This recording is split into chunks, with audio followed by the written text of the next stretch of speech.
कल आप लोगों को मैंने बताया कि सहयोग से कुंडलिनी किस तरह सहज में ही जागृत हो जाती है, और उसके बाद आपको अनुभव भी आया कि वास्तविक बहुत सहज कार्य। सो प्रश्न ये उठता है कि बहुत से लोगों का कहना है कि अगर ये सहज कार्य है तो माँ पहले इतना कठिन क्यों था। ये कठिन कभी भी नहीं था। शिवाजी महाराज के गुरु रामदास स्वामी, उनसे किसी ने पूछा कि कुंडलिनी जागरण में कितना समय लगता है, तो उन्होंने कहा कि तत्क्षण, उसी क्षण हो जाता है, पर देने वाला भी चाहिए और लेने वाला भी चाहिए। देने वाले तो पहले बहुत होंगे पर लेने वाले कम होंगे। आज लेने वाले हजारों हैं और इसलिए कार्य इतने आसानी से हो रहा है। क्वेश्चंस नहीं दिए मुझे? क्वेश्चंस बाद में देंगे।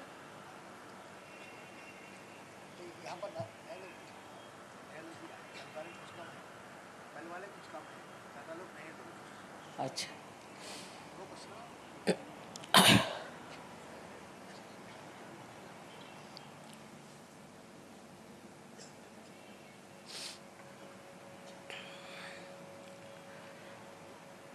आज मैं आपको आत्मा के बारे में बताना चाहती हूँ, क्योंकि आत्मा को प्राप्त करो, आत्मा को सिद्ध करो, ऐसा तो सबने बताया, पर उसका निरूपण कहीं हुआ नहीं ठीक से कि क्या आत्मा चीज़ क्या है और उससे हमें क्या क्या प्राप्त होता है। इसके बारे में इतने विशद रूप से किसी ने बताया नहीं। शायद उस ज़माने में इतने लोग नहीं थे। कृष्ण ने एक केवल अर्जुन से ही बात करी।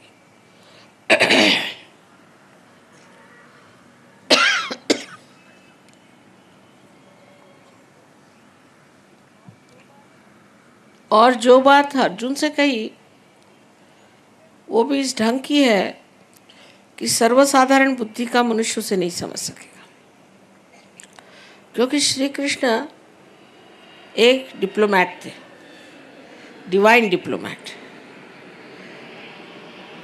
वो ये जानते थे कि मनुष्य की खोपड़ी उल्टी बैठी, उसको सीधी बात बताएंगे तो कुछ समझ में नहीं आएगा, तो उल्टी तरफ से बात बताने से उसका दिमाग में बात आ जाएगी। नहीं, हजारों वर्ष पहले की बात है। तो उन्होंने 3 मार्ग बताए। अब वो बिजनेसमैन तो थे नहीं तो पहले सबसे गलत रास्ता बताते। ऐसा सस्ता माल सबसे पहले बिजनेसमैन बताएगा, तो उन्होंने सबसे बढ़िया पहले बता दिया कि तुम पहले ज्ञान को प्राप्त करो। ज्ञान को प्राप्त करने का मतलब नहीं कि आप किताबें पढ़ी। किताबें पढ़ने से कोई ज्ञान प्राप्त नहीं होता है। ज्ञान का मतलब है आपकी मज्जा तत्व पे, आपकी मज्जा संस्था जो है, सेंट्रल नर्वस सिस्टम है, उस पे आपको जानना है। ये ज्ञान है, ज्ञ। संस्कृत में शब्द है ज्ञ, जिसे आप ज्ञान कहते हैं, ज्ञानम। ये शब्द थॉमस जब आया था हिंदुस्तान, ईसा मसीह का शिष्य, तो उसने भी यूज़ किया, पर उसकी किताब 1600 साल तक लोगों ने गाड़ के रखी। उन्होंने ही गाड़ी हुई थी। 52 किताबें गाड़ के रखी, डर की वजह से कि लोग उनसे कहेंगे कि ये आदमी जो है वो हेरेटिक है। हेरेटिक माने जो सही रास्ते से हटाने वाला, या ब्लास्फेमी है माने परमात्मा की बदनामी है। उन्होंने ये बात लिखी कि परमात्मा को जानना जो है वो एक अनुभव है, और जब तक वो अनुभव प्राप्त नहीं होता तब तक आप ज्ञानी नहीं हो सकते। और जो लोग उस वक्त ऐसे ज्ञानी हो गए थे उन्होंने उनका नाम ग्नोस्टिक्स रखा था, और जो ज्ञान को नहीं मानते थे एग्नोस्टिक कहते थे। पर जैसे हर एक जगह मुल्ला या प्रीस्ट्स या अपने हिंदुस्तानी भी लोग जो हैं, जो कि अपने को धर्म के अवतार समझते हैं, इन लोगों ने चाहा कि इस टॉमस की बात को फैलने देना नहीं चाहिए, और बिल्कुल उसके खिलाफत में हो गए। ये सब गलत बात है, इनके पास कुछ नॉलेज नहीं है, झूठ बात बोलते हैं, ये है। क्योंकि जब धर्म गर्भ पैसा कमाने का धंधा हो गया तो ये तो सब गलत हो ही जाएंगे। और इस तरह से उन्होंने बता दिया कि ये लोग जो हैं बिल्कुल गलत हैं, और इन लोगों का जो कुछ भी कहना है वो बिल्कुल परमात्मा के विरोध में, इनके पास कोई ज्ञान नहीं। तो बेचारों ने मारे डर के अपनी सारी किताबें इजिप्ट में गाड़ दी, और वो फिर हिंदुस्तान आए। ये तब हालत थी, आज भी इतनी ख़राब हालत नहीं है। ऐसे ही हाल ईसा मसीह का रहा, ऐसा ही हाल अपने यहाँ संत साधुओं का रहा। ज्ञानेश्वर जी को कितना सताया गया। उन्होंने छठी अपनी जो उनका अध्याय, छठवां अध्याय, उसमें उन्होंने गीता का सब तो लिखा ही है, पर उसमें लिख दिया है कि कुंडलिनी के जागरण से ही आत्म साक्षात्कार होता है। तो उनके पीछे हाथ धो के लग गए। इतना उनको सताया कि 23 साल की उम्र में इतनी बड़ी किताब लिख गए, वो जिसका नाम है अमृतानुभव। वो किताब आप रियलाइजेशन के बाद पढ़िए तो लगेगा कि आप कोई स्वर्ग में हैं। और उनको इतना सताया कि उन्होंने समाधि ले ली। कबीर ने कहा, कैसे समझाऊं सब जगह अंधा, सबका एक ही हाल, सबको छल छल के मारा गया। संतों का क्या हाल हुआ आप जानते ही हैं, मुझे बताने की ज़रूरत नहीं। तुकाराम का क्या हाल हुआ, और नरसिंह भगत हो गए। सब लोगों को सताने के सिवाय और लोगों ने कुछ नहीं किया। तो उनकी बात कौन सुनेगा, क्योंकि वो जो बात कह रहे थे वो सच्ची बात कह रहे थे। और जो लोग अपना पेट भरना चाहते हैं भगवान के नाम पर, उन लोगों से कौन बता सकता है। ये बड़े बड़े जो ऑर्गेनाइजेशंस बने हुए हैं, आपको पता नहीं, मुझे बताने में कोई हर्ज नहीं है कि ये जो वेटिकन बना हुआ है, इसका जो बैंक है, अपने हिंदुस्तान का पैसा पहले वहाँ जाता है और फिर स्विट्ज़रलैंड जाता है। ये क्या भगवान का काम है? इसी प्रकार यहाँ भी पैसे का परमात्मा से क्या संबंध हो सकता है? हो ही नहीं सकता। ये तो आपने बनाई हुई चीज़ है। भगवान को क्या पता पैसा क्या चीज़ होती है। सो इस तरह से जो ज्ञान को प्राप्त न करते हुए लोगों ने कहा, अच्छा कृष्ण ने कहा ज्ञान को प्राप्त करो तो तुम पढ़ो। वो किताबें लिख लिख के बेचेंगे, ये करेंगे, भिखारी जैसे घूमते हैं लोग और बेचते रहते, किताबें खरीदो। कबीर ने कहा, पढ़ी पढ़ी पंडित मूर्ख भाई। पंडित लोग भी मूर्ख हो गए पढ़ पढ़ के। अब मुझे बचपन में लगता था ऐसे कैसे हो सकता है कि पढ़ के कैसे पंडित मूर्ख होंगे, लेकिन अब मुझे ऐसे बहुत मिले जो महामूर्ख हैं, उनसे बात ही करने में अर्थ नहीं। अब इसलिए उन्होंने जो ज्ञान की बात कही वो कही कि आपके सेंट्रल नर्वस सिस्टम में जो चीज़ प्रतीत होती है, जो जानी जाती है, उसको ज्ञान कहा गया। उसी को बोध कहा जाता है, जिससे बुद्ध का शब्द आया हुआ है। यही चीज़ विद भी है। विद से ही वेद आया, और वेद का जो पहला ही श्लोक है उसमें लिखा है कि इस सब को पढ़ने के बाद अगर आपको परमात्मा के बारे में विद नहीं हुआ तो बेकार। अभी विद शब्द भी उसी से आया, लेकिन हम लोग तो सिर्फ बुद्धि के ही माध्यम से हर एक चीज़ जानना चाहते हैं। बुद्धि से परे कोई चीज़ है ये हम समझना नहीं चाहते। इसलिए कृष्ण पहले कह दिया कि तुम ज्ञान पे आओ। फिर उन्होंने दूसरी बात कही कि तुम कर्म करो। लेकिन उसमें भी फिर डिप्लोमेसी है, अगर आप सोचें तो, कि जो कुछ भी कर्म करो वो परमात्मा के चरणों में डाल दो। अब एक कोई मर्डर भी करके आके कह सकता है कि भाई मैंने मर्डर किया और परमात्मा के चरणों में डाल दिया। ऐसा होता है कभी कभी, मैंने इसका मर्डर किया, मैंने उसका मर्डर किया, मैंने अब कन्फेशन दे दिया, हो गया काम खत्म। ये सब दिमागी जमा खर्च है। अगर मनुष्य अपने में ऐसा एक समाधान ले ले कि जो भी मैं करता हूँ परमात्मा के नाम पे करता हूँ, तो ऐसे आदमी को सिर्फ यही कहना चाहिए कि वो गलत फहमी में है, ये गलत धारणा दिमाग में बैठा ली है। हो ही नहीं सकता जब तक आप में मैं ये करता हूँ ये भावना है, तब तक ये चीज़ हो ही नहीं सकती। ये भावना टूटनी चाहिए, और वो सिर्फ सहयोग में पार होने के बाद होती है। कि मनुष्य बोलता कैसे है फिर कि ये हो रहा है, ये जा रहा है, कुंडलिनी चढ़ रही है। ये नहीं कहेगा मैं चढ़ा रहा हूँ, चढ़ रही है। तीसरे पुरुष में बात होती है, बोलने का ढंग ही बदल जाता है। खुद आकर मुझे बताएंगे कि माँ मेरा आज्ञा चक्र पकड़ा है, इसको साफ करना। इसका मतलब है कि मुझ में अहंकार चढ़ गया है। कोई आदमी कहेगा कि मुझ में अहंकार चढ़ गया, ऐसा है कोई आपको मिला आज तक? हिटलर भी नहीं कहेगा कि मुझ में अहंकार है, लेकिन वो खुद ही आके कहते हैं कि माँ मेरा आज्ञा चक्र पकड़ा, इसे ठीक करना चाहिए, क्योंकि उसके सरदर्द हो जाता आज्ञा चक्र से।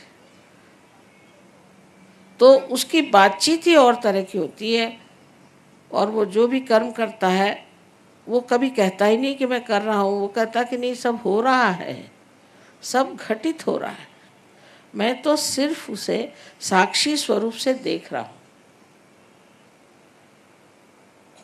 ये कर्म की बात। अब भक्ति में भी उन्होंने किया, उन्होंने कहा कि फल पुष्प पानी कुछ भी तुम मुझे दोगे तो मैं स्वीकार करूँगा, वो तो अपने स्वीकार की बात है, लेकिन तुम्हारी भक्ति अनन्य होनी चाहिए। अब अनन्य शब्द पे खेल है। अनन्य माने जब दूसरा कोई नहीं होता, माने जब आप एकाकारिता में आ गए, जब आप उस विराट में समा गए तभी अनन्य होंगे ना, नहीं तो आप अन्य हैं। अनन्य होने का मतलब है कि जब आप पार हो गए, जब आपको आत्म साक्षात्कार हो गया, जब आप उस विराट के अंग प्रत्यंग हो गए, तब आप अनन्य हैं, तब भक्ति में अर्थ है। अब ये लोग जब आपके सामने गा रहे थे, इनकी भक्ति जो है वो पहुंच जाती, क्योंकि इनका कनेक्शन बना हुआ है। जिनका कनेक्शन ही नहीं बना है, अब बहुत से लोग आएंगे कहेंगे माँ हम तो शिव जी को इतना मानते हैं, शिव जी का इतना करते हैं, और हमें हार्ट अटैक कैसे आ गया अगर शिव जी हृदय में है? आपने तो शिव जी को सोचा कि जेब में रख लिया। अरे भाई, उनका नाम लेने से पहले आपको किसने परमिशन दी, किसने कहा कि अच्छा उनका नाम लो? एक घर किसी यहाँ के चीफ मिनिस्टर का ही नाम लेते, उसके घर पे आप जाइएगा तो पुलिस पकड़ लेगी आपको। और ये तो महादेव है, इनका नाम तुम ले रहे हो अपना, जैसे कुछ तुम्हारे जेब में बैठे कोई तुम्हारा नौकर ही है। मेरा ये काम कर दे, तू ये काम कर दे, तू मेरा वो काम कर दे। तो ये भक्ति नहीं, अनन्य भक्ति। जब हम उससे योग प्राप्त कर चुके, जब हम उस महान विराट के अंग प्रत्यंग हो गए, तभी भक्ति का अर्थ लगता है, उससे पहले भक्ति का अर्थ नहीं लगता। अब उसके हिसाब से लोगों ने बनाया कि तुम भक्ति करो और पागल जैसे गाते फिरो, चिल्लाओ, गले खराब करो, कैंसर कर लो गले का, नहीं तो मंदिरों में जाओ, बल कटवाओ, फलाना करो, ठिकाना करो। उसे किसी का लाभ हुआ है क्या आज तक? हमको भी सोचना चाहिए कि ये सब चीज़ें करने से हमें कुछ लाभ हुआ है कि नहीं। और कल हमारे बच्चे खड़े होंगे कहेंगे तुम लोग पागल हो सब, ये सब करने से परमात्मा मिलने वाले। इसलिए पहले सत्य को जान लें, जिससे हमारे बच्चों को भी हम बता सकें कि सत्य ये है। और सत्य स्वरूप आत्मा है। आत्मा से ही आप सत्य को जान सकते हैं। जैसे मैंने कहा था कि एकमेव सत्य को जानने के लिए आत्मा का ही प्रकाश होना चाहिए। और आत्मा जब आपके चित्त में आ जाता है तो आपका चित्त इस कदर प्रकाशमय हो जाता है कि उस चित्त से आप जिसके बारे में भी सोचते हैं, एक कटाक्ष से भी आप दूसरों का फायदा कर सकते हैं। ऐसा चित्त होता है कि जहाँ भी आप चित्त डालें, फौरन आप जान जाइएगा कि इस व्यक्ति में क्या दोष है, इस व्यक्ति में क्या दोष है। आजकल आपको मालूम है कि हजारों ऐसे भोंदू गिरी करने वाले निकले हैं। उन्होंने पहन लिए कपड़े और निकल आए, कुछ ऐसा वैसा जंतर मंतर कर दिया, हो गया काम खत्म। और लोग उनके पीछे में पागल। कोई कोई तो जेल से छूट के सीधे काशाय वस्त्र पहन के जर्मनी चले जाते। एक से एक लोग हैं। हम उसी पे पूरी तरह से सोचने लग जाते हैं कि वाह वाह वाह वाह क्या है।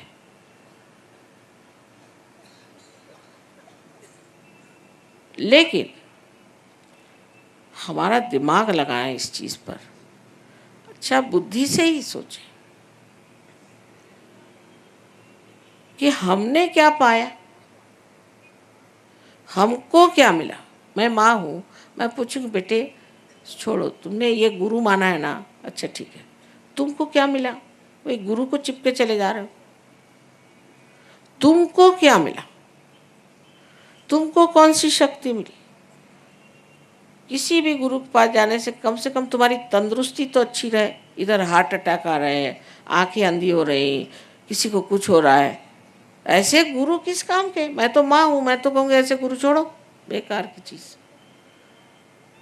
ऊपर से रुपया पैसा चढ़ाओ, ये चढ़ाओ वो चढ़ाओ। सन्यासियों को रुपया पैसा काहे को चाहिए। तो ये जो भ्रम हमारे दिमाग में बैठे हुए हैं, इन भ्रम को निकालने के लिए भी हमारे अंदर आत्मा की जागृति हो तो हम फौरन समझ जाएंगे कि हमारे हाथ में ही हम समझ जाएंगे। उंगलियों के इशारे पे कोई आदमी आपके सामने खड़ा कर दीजिए, बड़े ढोंग रच के आया हो, फौरन आप समझ जाएंगे कि महा ढोंगी। मेरी नातिन है, छोटी सी थी, 5 साल की।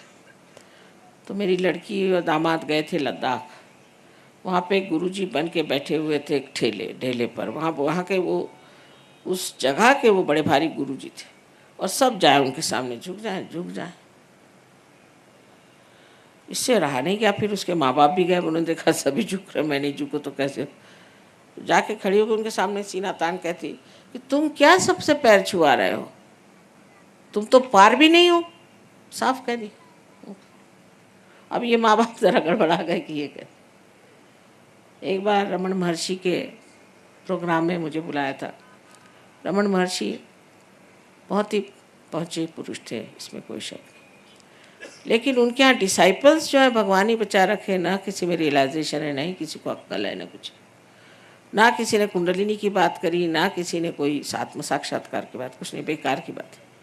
तो एक साहब बड़ा भारी चोगा पहन के बैठे थे, कोई रामकृष्ण आश्रम के कोई बैठे थे, बड़े भारी मठाधीश। तो हमारी ग्रैंड डॉटर एक थी, दूसरी वो बैठी थी। तो उसने देखा फिर उठ के खड़ी हुई सामने बैठी थी। बहुत से सहयोगी भी थे। नानी ये मैक्सी वाले को यहाँ से भगाओ, मुझे बड़ी गर्मी आ रही है, मैक्सी वाला। तो हमारी पहचान क्या, कौन को आपका गुरु हो सकता है। वही हो सकता है सदगुरु, वो ही जो साहिब मिली है। नानक साहब ने कहा है वही सदगुरु है जो आपको परमेश्वर से मिलाता है, जो सिर्फ परमेश्वर की बात करता है, आत्म साक्षात्कार को ही सब कुछ समझता है, वही सदगुरु है। और जिसको आप खरीद नहीं सकते, जिसको आप खरीद सकते हो आपका नौकर चाकर, उससे भी बदतर है।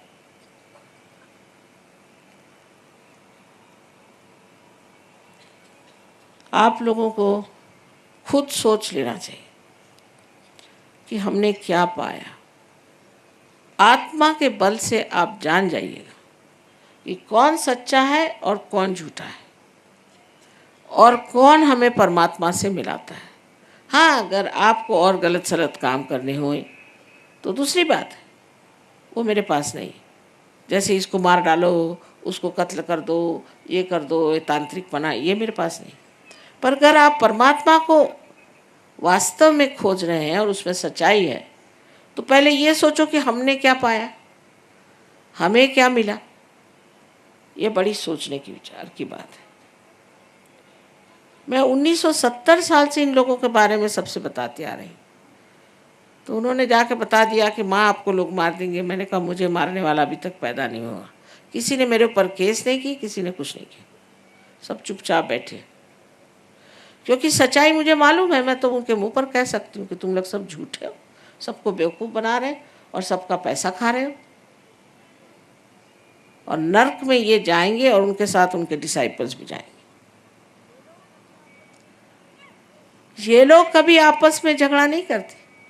क्राइस्ट ने कहा है बहुत साफ कि सैतान will not speak against his own house. सबने एक एक कमरा ले लिया है। अरे भैया तू भी चलने दे अपना धंधा और मुझको भी चलाने दे। मेरे बारे में तो कुछ मत कहना, और मैं भी तेरे बारे में, तू भी अच्छा और मैं भी अच्छा।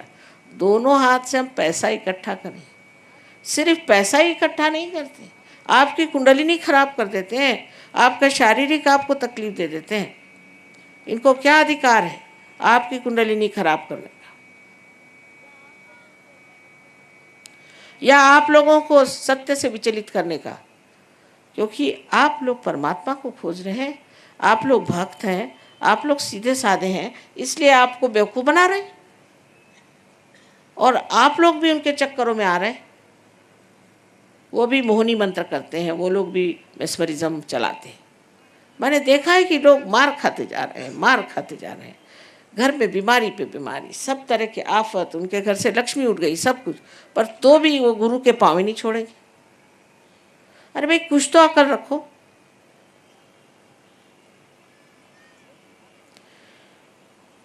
लेकिन आत्म साक्षात्कार के बाद आप समझ जाएंगे, मुझे कुछ कहना नहीं पड़ता, आप अपनी बात कहेंगे भगवान बचा। अभी आपने डॉक्टर तलवार को देखा होगा, कल ऐसे ही चक्कर में थे वो, जो भागे वहाँ से, तो उनका सारा खानदान, उनके सारे मित्र सब वहाँ से भागते।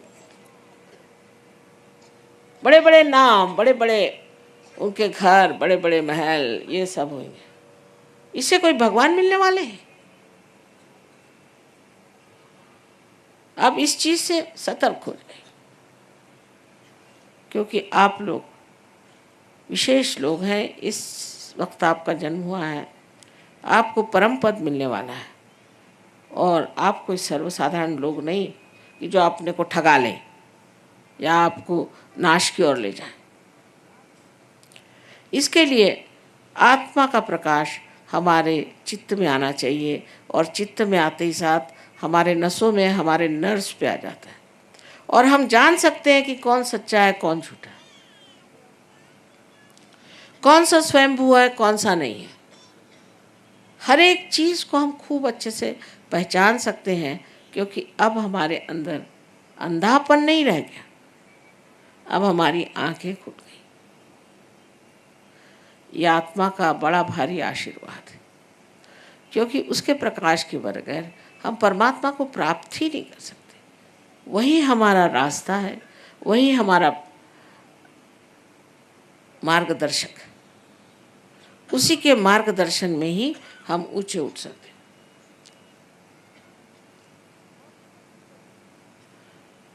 और सबसे बड़ी चीज़ आत्मा की जो है वो ये कि आपको वो आनंद के सागर में ढकेल लेता है।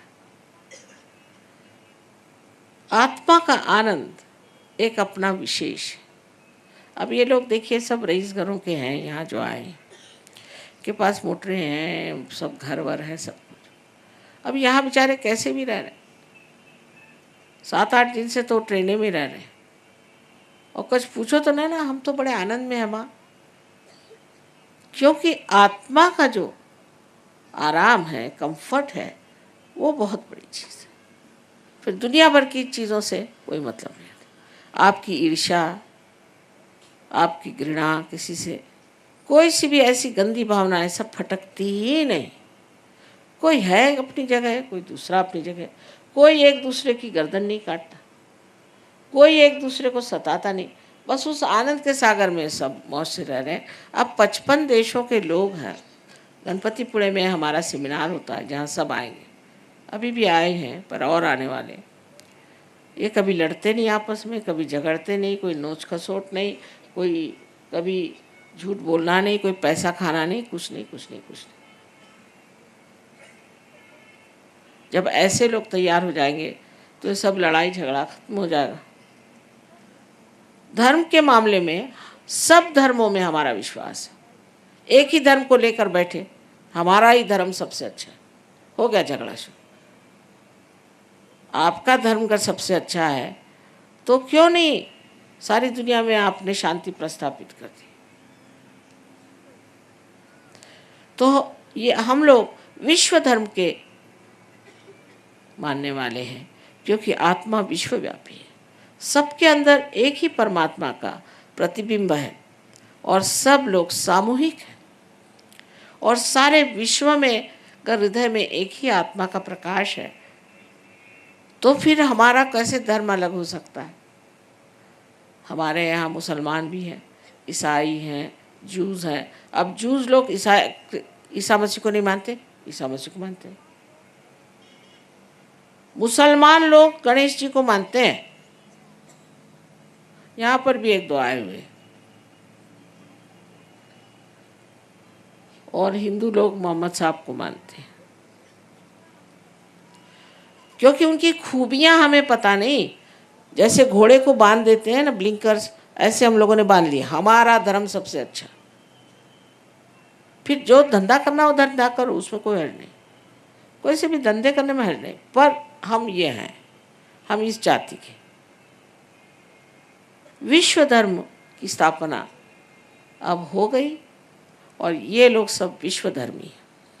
हर धर्म का मान है, हर तरह के लोगों का मान है, हर देश के लोगों का मान है। और सबसे अधिक जितने अवतरण हो गए, जितने प्रेषित हो गए, माने प्रॉफिट्स हो गए, जितने दृष्टा हो गए, जितने संत हो गए, इन सब का विश्वव्यापी स्वरूप समझ करके ये लोग उनको मानते हैं। मानने का मतलब ये नहीं कि मैंने मान लिया, मैंने राम को मान लिया, बस राम को मान लिया इसका मतलब आप राम हो गए क्या? आपके अंदर राम के कौन से गुण आए बताइए? श्री राम को तो आपने मान लिया और आपके अंदर कौन से गुण आए?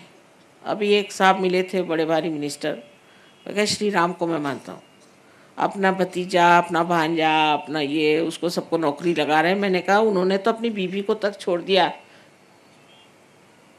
और आप ये सब रिश्तेदारी लगा रहे हो, तो कहाँ से राम को मानते हो?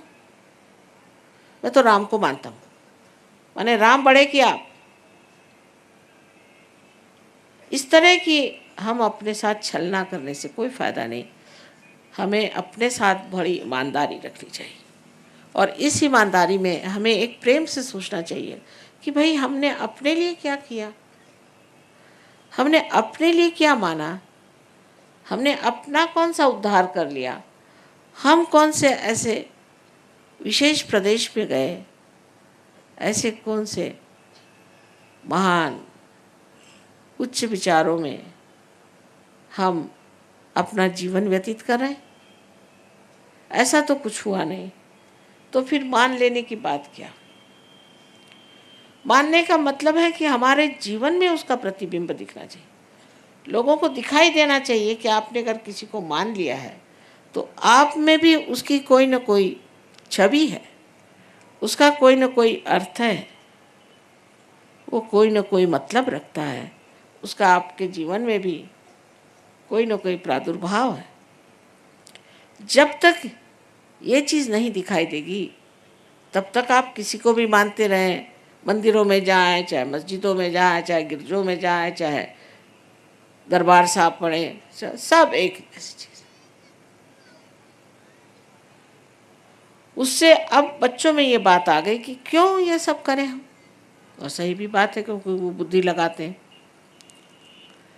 आपको चाहिए कि अब धर्म को आप पूरी तरह से जानें और इस धर्म को क्यों पालन करना है। क्यों धर्म को पालन करने को कहा था? क्योंकि जब तक धर्म के सहारे हमारे अंदर संतुलन नहीं आ जाएगा तब तक हमारी उड़ान नहीं हो सकती, हम चढ़ नहीं सकते, हम बढ़ नहीं सकते। इसलिए इस संतुलन के लिए इन्होंने कहा था कि धर्म में रहो, पर सहयोग में आप अधर्मी भी हो कोई हर्ष नहीं। आपको पहले संतुलन में बिठा देंगे और फिर आपको उड़ा देंगे। रिपेयरिंग शॉप है सहयोग, सब तरह का इंजीनियरिंग इसमें होता है। कोई का राइट साइडेड है तो उसको राइट साइड में बिठा, लेफ्ट साइड में करके बीच में ले आएंगे, बस बीच में ला के और बीच में आते साथ उसकी कुंडली जागृत हो जाती।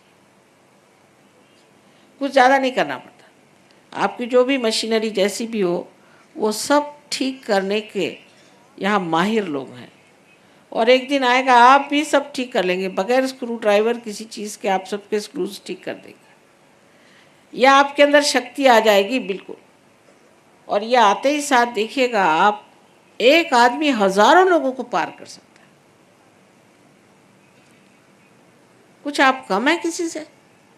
अरे ये गुरु लोग जिन्होंने कुछ पाया नहीं, जिनके पास सत्य भी नहीं है, लालची झूठे, इन लोगों ने अपने तो इतना ये बना लिया, और तुम सच्चे लोग होकर के तुम कुछ नहीं बना रहे।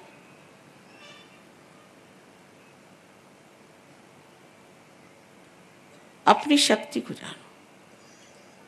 मुझको मान लेने से कुछ फायदा नहीं, मुझको मानने से क्या फायदा है? कुछ भी नहीं। आपकी शक्ति को मानो, उसको जगाओ और उसके शक्ति स्वरूप हो जाओ।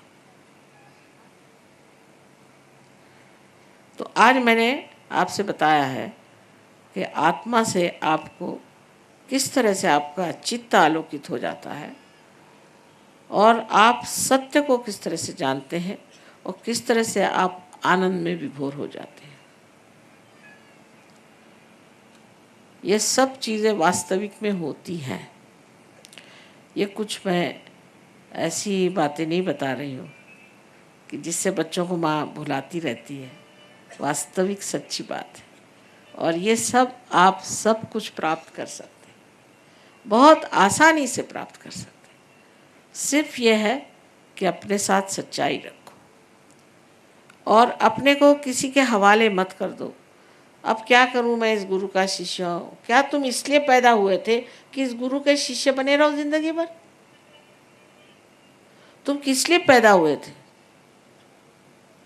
नाम आनंद, और शक्ल देखिए तो ऐसी कि अभी कब्र में जा रहे। तुम्हारे माँ ने पता नहीं क्या सोच के तुम्हारा नाम आनंद रखा था। पता हुआ उस गुरु की मैं सेवा कर रहा था माँ, तो ऐसा ही हाल हो गया मेरा, कैंसर से मर रहा हूँ। अगर तुम कैंसर से मर रहे हो तो तुम्हारा गुरु क्या कर रहा है?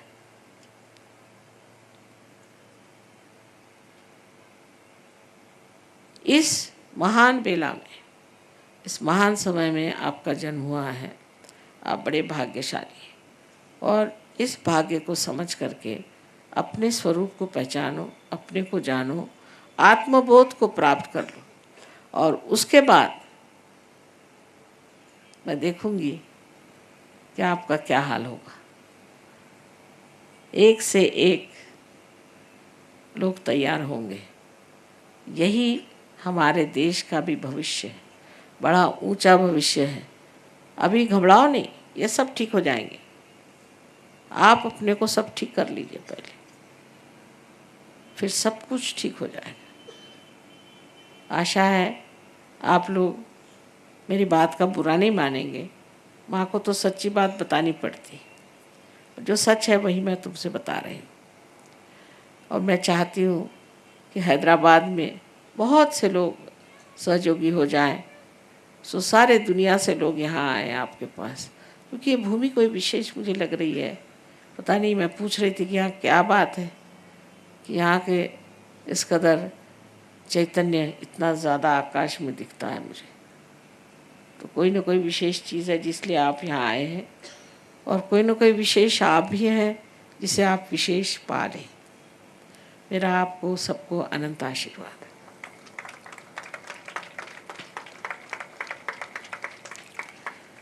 मैं 1 साल बाद आऊँगी, मेरा तो साल से पहले आना होता नहीं है, लेकिन तब तक आप लोग बड़े बड़े वृक्ष हो जाइए।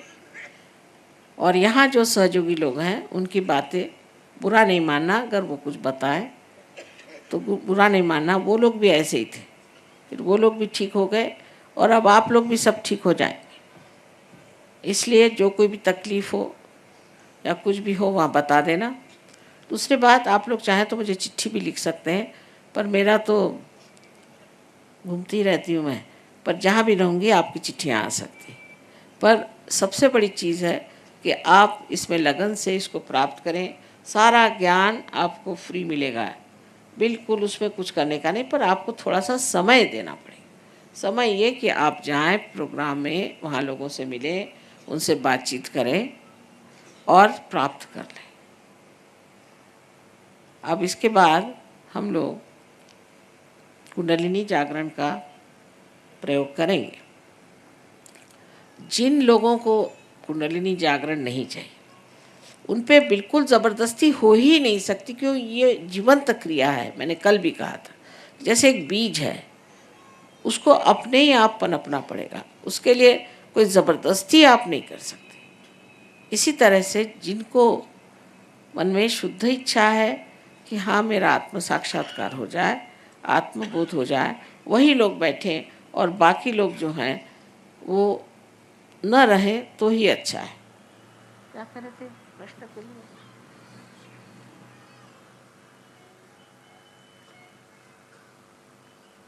चश्मा ले लो,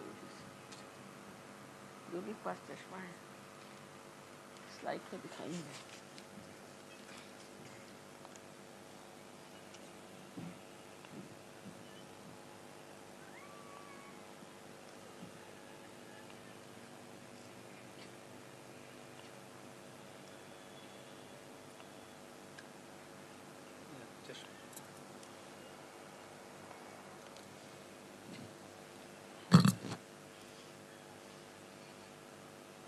अब इन्होंने पूछा है, पहला प्रश्न है, please explain what is mind,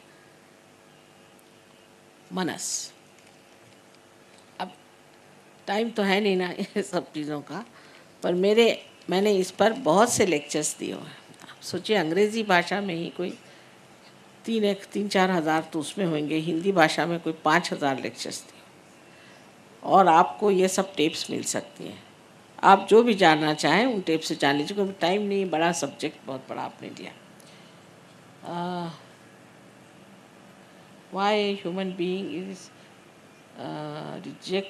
objected to cosmic illusion. ये प्रश्न ठीक है कि माया क्यों, मनुष्य पे माया क्यों आती है। उसमें यह है कि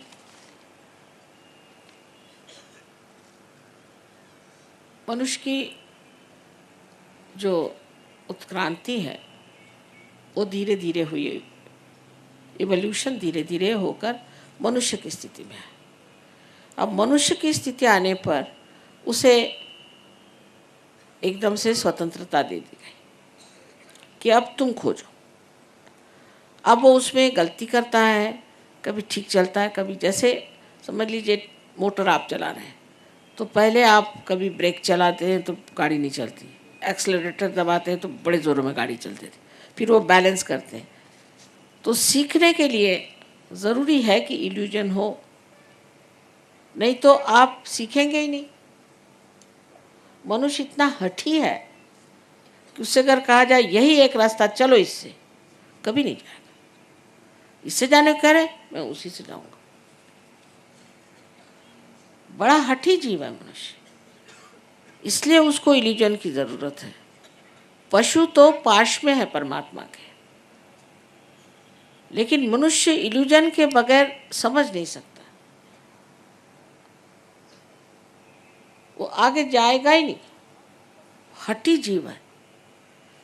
और ऊपर से उसको स्वतंत्रता है, चाहे तो वो नरक में जाए और चाहे तो वो स्वर्ग में जाए। अब कहो कि यही रास्ता स्वर्ग का है, तो कह नहीं, मैं तो नरक के रास्ते जाऊँ। जाओ भाई, अब करे क्या, जबरदस्ती तो हो नहीं सकती। स्पेल ऑफ इग्नोरेंस जो कहते हैं वो यही।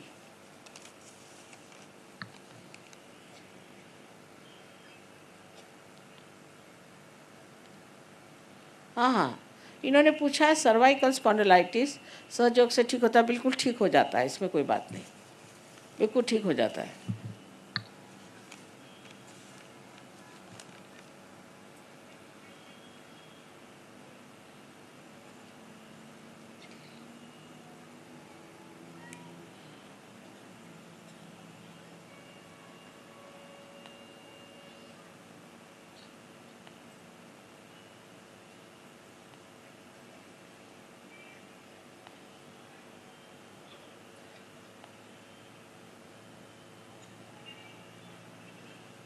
अब इन्होंने कहा कि मैंने प्राणायाम किया है और ये वो किया हुआ है, प्रक्रियास करी हैं और मेडिटेशन भी करता हूँ। मेडिटेशन आप कर नहीं सकते, मेडिटेशन में होना पड़ता है।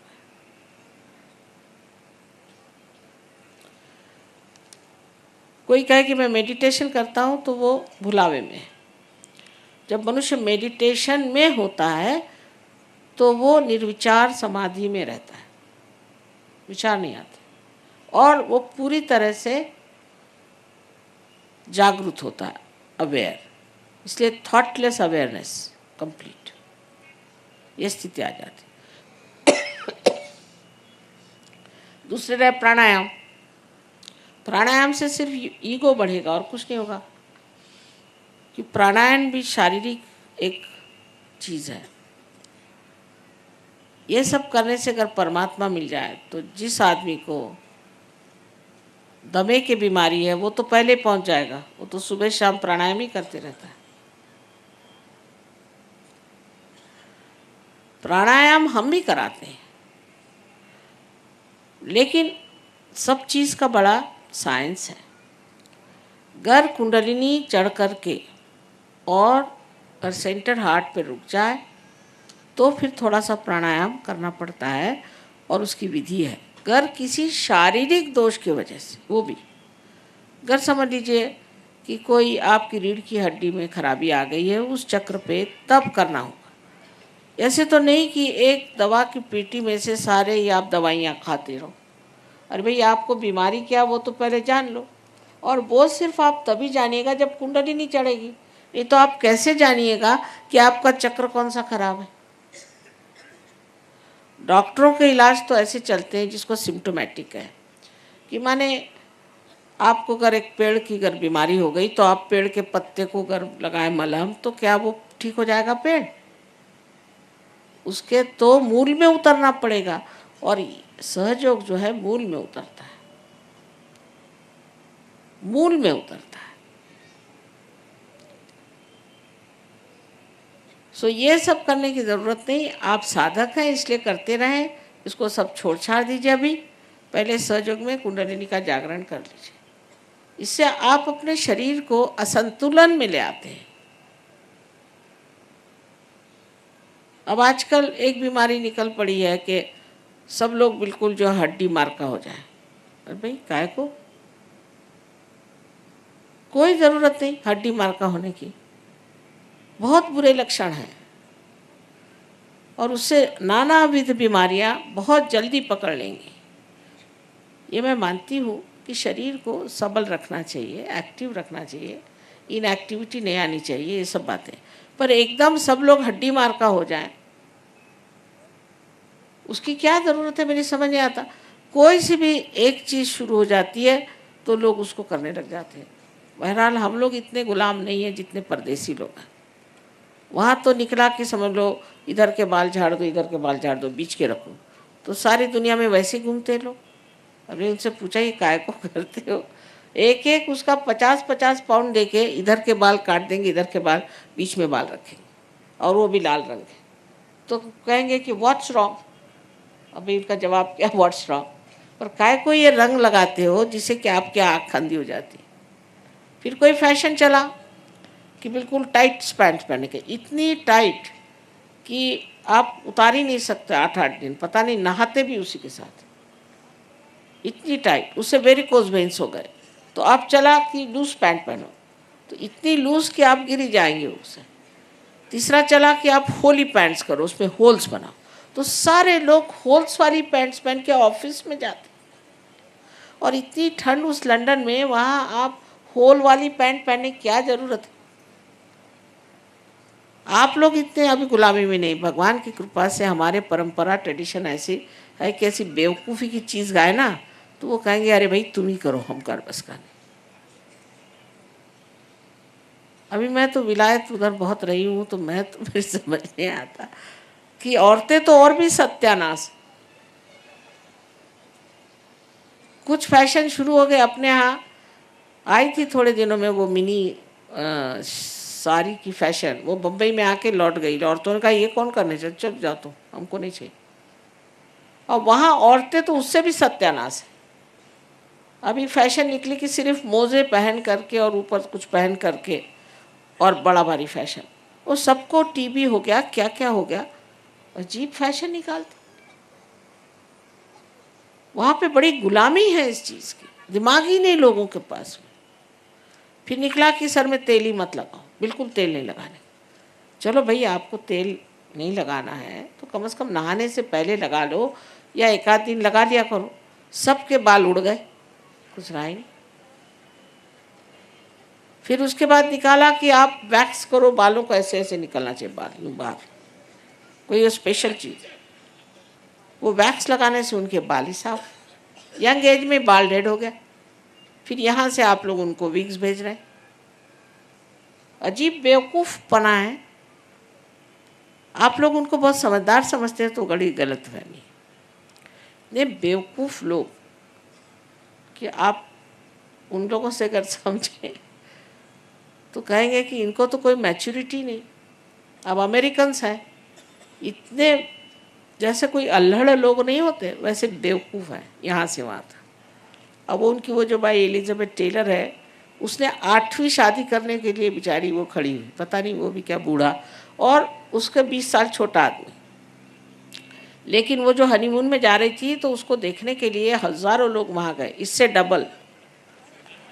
अच्छा ये तो कुछ भी नहीं, वहाँ 10 हेलीकॉप्टर्स ऊपर घूम रहे थे, और ऊपर से पैराशूट गिरे, कुछ तो लोगों पे गिरे और कुछ गिर गए। वहाँ पे जो पेड़ थे वो पेड़ भी टूट गए। जैसे अपने यहाँ मेले नहीं लगते, ऐसा मेला लगा था। ऐसे बेवकूफ़ लोगों से आपको क्या सीखना है। माँ बेवकूफ़ है।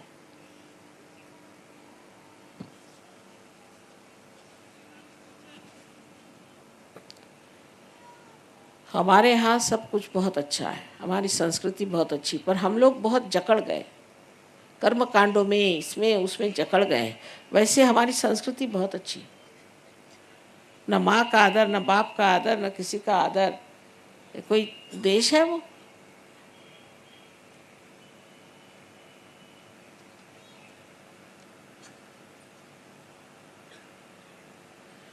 तो ये सब प्राणायाम आणायाम बंद करिए, इसमें कुछ रखा नहीं।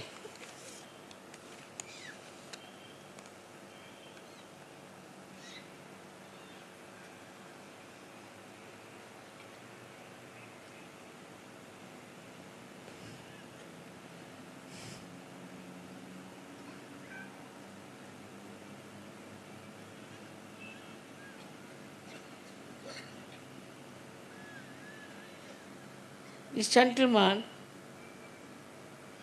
the one who has told me that they are saying that they are calling him mad and all that, he should come to Saj Yoga. You can get cured and everything will be all right.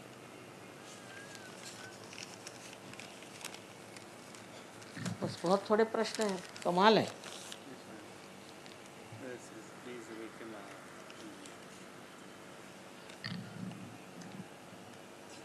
ये बहुत अच्छा प्रश्न है। Please awaken our kundalini. वाह, इससे बढ़िया और कुछ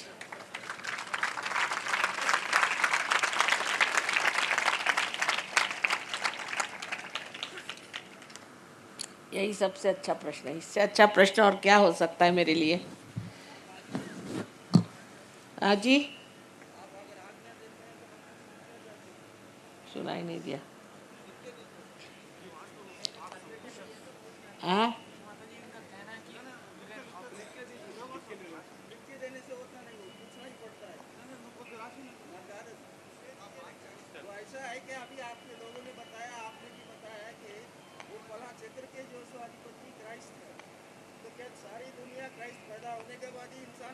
नहीं, क्राइस्ट बहुत पुरातन है। बैठिए, उस पर मैं बताती, नाराज होने की बात नहीं। बैठी, यही है कि क्राइस्ट को नहीं मान सकते। बैठिए आप। अच्छा, बैठ जाइए, बैठ जाइए, बैठ जाइए। नहीं नहीं, मैं बता रही हूँ, आप बैठिए ना, बैठ जाइए। अरे, आप कोई भी किताब पढ़ के मेरे सर पे मत हो जाइए, मेहरबानी करिए। पहले अपनी किताब पढ़िए, सुनिए। हाँ, आप सुन लीजिए आप, कि इस चक्र पे क्राइस्ट है कि नहीं है। अब क्राइस्ट कौन है? अगर हम बताएं तो आप विश्वास करेंगे? आप देवी महात्म्य पढ़ा है आपने? आप ये अंग्रेजी किताब छोड़ के देवी महात्म्य पढ़िए, फिर आप जान लीजिएगा कि क्राइस्ट कौन है। अच्छा,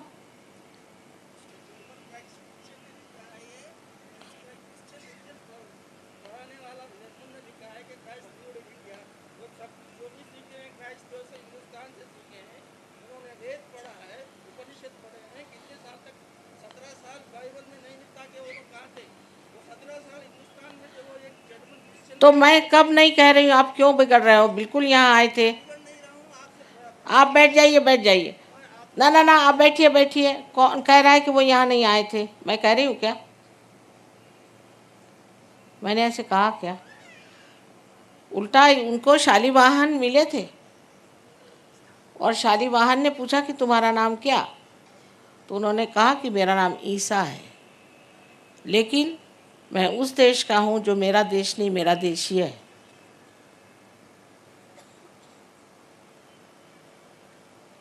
समझ गए आप? उनके बारे में जान लेना चाहिए। जो उन्होंने जर्मन ने लिखा उसे कहीं अधिक मैं आपको समझा दूंगी। ये तो उनके जन्म के बाद बताए, उनके जन्म के पहले की बात आप समझ सकते हैं। अच्छा, कुछ अपनी भी किताबें पढ़िए। जर्मन लोग तो नंबरी गधे हैं, उनकी क्या किताब पढ़ रहे हैं आप? मुझसे पूछिए जर्मन लोगों के बारे में। अभी आए यहाँ पर, उनसे पूछ लीजिए।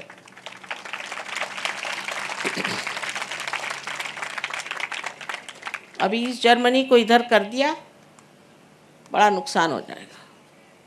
वो सबको मार पीट रहे हैं, वहाँ जितने भी और लोग गए हैं वहाँ, उनको मार पीट रहे हैं। सहयोग में आने के बाद जर्मनी के लोग एकदम नरम हो गए। आप विश्वास नहीं करेंगे कि जर्मन है। पढ़ने लिखने में तो बहुत तेज है। सबसे ज़्यादा तो उन्होंने बेवकूफ़ जैसे कुंडलिनी पे ही लिखा है जर्मन वालों ने। वो क्या समझने की बात है? उन्होंने कहा कुंडलिनी पेट में होती है, तो जर्मन ने लिखा है इसलिए मान लेना चाहिए क्या? इतनी बड़ी किताब लिखी।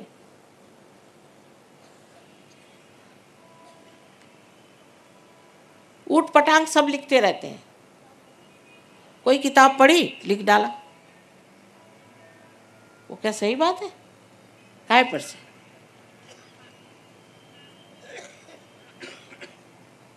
वो लोग नहीं मानते, हम ही लोग उनको मानते हैं, वो लोग नहीं मानते। एक से एक ऊट पटांग वहाँ लोग हैं। मैं कहाँ कह रही हूँ कि ईसा मसीह यहाँ नहीं आए थे, ऐसी बात तो नहीं, आए तो थे, अनादिकाल से यही है। लेकिन उनको समझने की ज़रूरत है, सबको समझने की ज़रूरत है। किताब से नहीं समझ सकते, आप कुंडलिनी से समझ लेंगे। अब सोचिए कि जूस लोग अगर ईसा ईसा को मानने लग गए, तो कोई ना कोई बात तो है। उनकी अकल कैसी आ गई?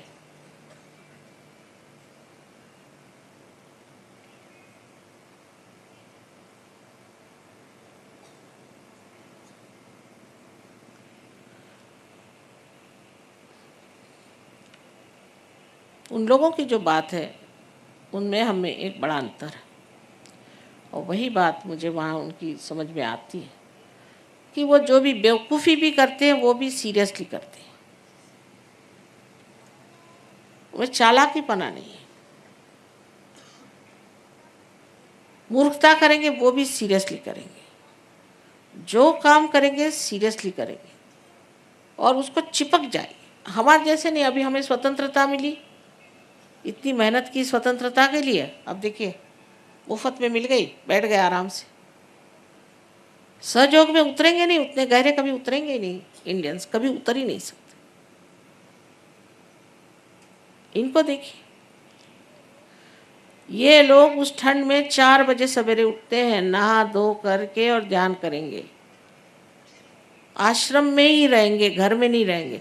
अभी किसी से यहाँ हमको दिल्ली में एक आश्रम बनाया, इतना खर्च करके आश्रम बनाया, बड़े मुश्किल से 2 मियाँ बीबी को तैयार किया, उनको पैसा दिया कि जाके रहो, 4 दिन में वापस।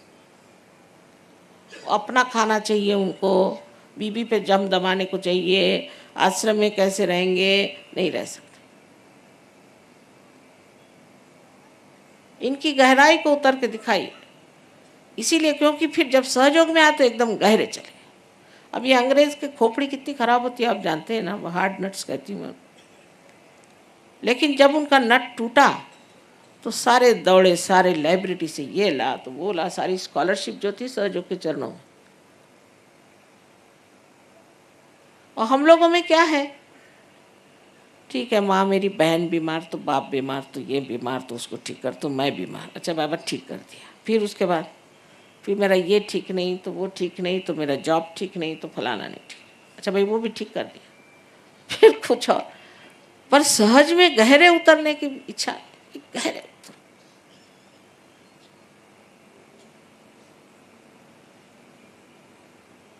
हाँ, पर अगर मंदिरों में जाना होएगा वहाँ चल जाए, उसके लिए है, पर अपने प्रति नहीं, अपनी श्रद्धा नहीं। इनको अपना हित समझता है, ये हमारा बड़ा फर्क है। अगर हम लोगों को अपना हित समझे ना तो अपना देश ही बदल जाए। हम लोग को अपना हित ही नहीं समझता, किस चीज़ में अपना हित है।